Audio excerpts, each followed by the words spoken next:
दुई स्वभाव राशि होउची मिथुन राशि।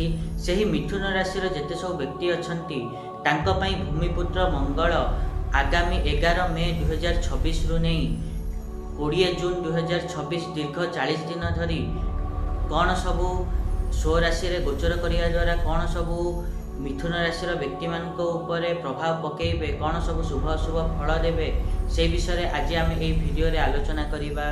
नमस्कार, मु सुआशीष पंथा स्वागत करुच्ची मो यूट्यूब चैनल को।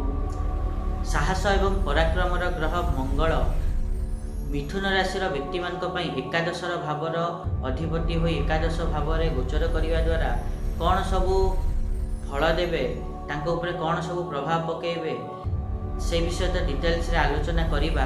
ता पूर्व सबना भली गोटे रिक्वेस्ट करिया चाहिए कि जो मैंने भी एजाएं चैनल को सब्सक्राइब करना सब्सक्राइब करंतु आ पाख थिबा बेल आइकन को मध्य प्रेस करंतु, जहाँद्वारा कि मु आगो को जहाँ भी किसी वीडियो देवी ता नोटिफिकेशन आपण माने ठीक समय पाई जिवे। आउ जदि वीडियो भल लागु थाए ताहले निहात रूपे वीडियो को हाइप मध्य देबे।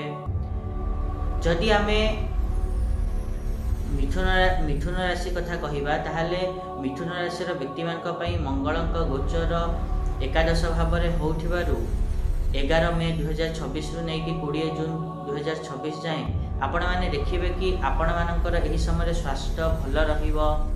ता सहित आपण माने मित्र मान ठारू सहयोग पाइबे एवं आपणकर जेते सब शत्रु विरोधी माने अछंती से माने कंट्रोल रे रहिबे, अर्थात बस रे रहिबे।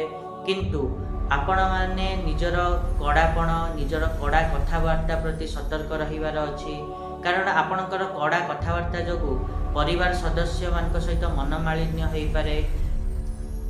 सेतिपई आपण मान को ध्यान रखिबार अछि कि किपरि परिवार लोकों सहित तालमेल रखिकी चलवा को पड़िबो। एई जिनस प्रति आपण मान को एही गोचर पीरियड रे विशेष ध्यान रखिया को पड़िबो। एटा थिला मंगलक प्रभाव मिथुन राशि व्यक्ति मान ऊपर किभଳି रहिबो। आशा करिबे कि मुझा कहली आपण माने ठीक रे बुझी पारथिबे। आ जदि वीडियो भल लागिछि ताहले निहात रूपे वीडियो को लाइक करंतु, शेयर करंतु आ चैनल को सब्सक्राइब करिया ପାଇଁ तो जमाई भूलंतुनी। आज पई एतिकी, देखा नेक्स्ट वीडियो रे। रहुछि, नमस्कार।